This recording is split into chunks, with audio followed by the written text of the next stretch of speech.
I've seen the results of the bombing of hospitals, of schools, of sewage treatment plants.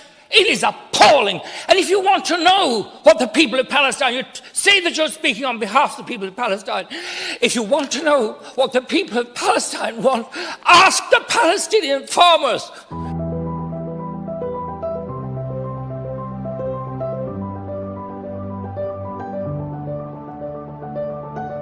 We've seen the most desperate and brutal violations of people's right to protest against injustice, against occupation, against the taking of the very ground from under people. Israel is an apartheid state. Any of us who've been there know that.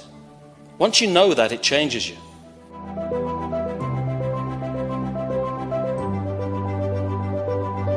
Though these settlements are repeatedly condemned as illegal by the EU, UN and Irish government, they continue to extract valuable natural resources and agricultural produce.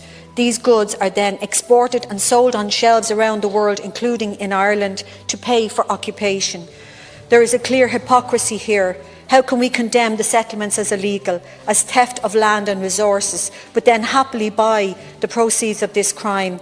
We must be clear on this. Israeli settlements in the West Bank are war crimes. This is what we're dealing with, and I'm amazed at how relaxed people can be about it, as if trading in the proceeds of war crimes is not a big deal.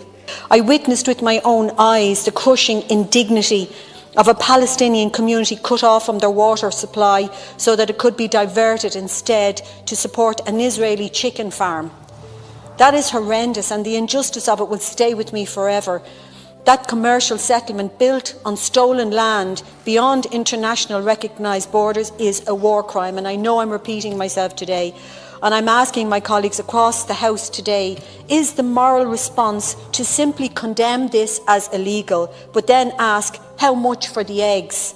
Is there not a deep hypocrisy in that position?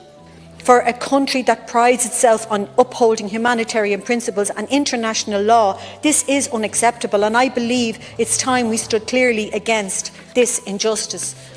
We are doing commerce with people who are committing war crimes. And I believe that this bill from Senator Francis Black is where we get a chance to break the consensus that has utterly failed the Palestinian people.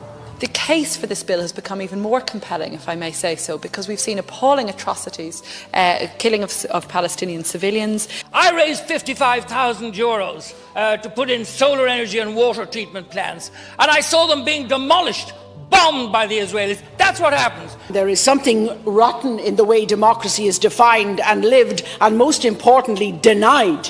The relentless expansion of Israeli settlements on Palestinian territory is unjust, provocative and undermines the credibility of Israelis' commitment to a peaceful solution to a conflict to which we all want an end. Nelson Mandela came to a joint sitting of these houses in the early 1990s, and he said what made the practical difference on behalf of the Irish people was definitive action from the people, was a boycott, was solidarity, and that can make the difference here.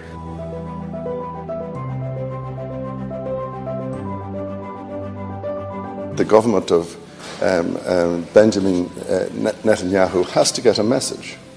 And I believe the message has to be a very simple one, and that is respect the rule of international law.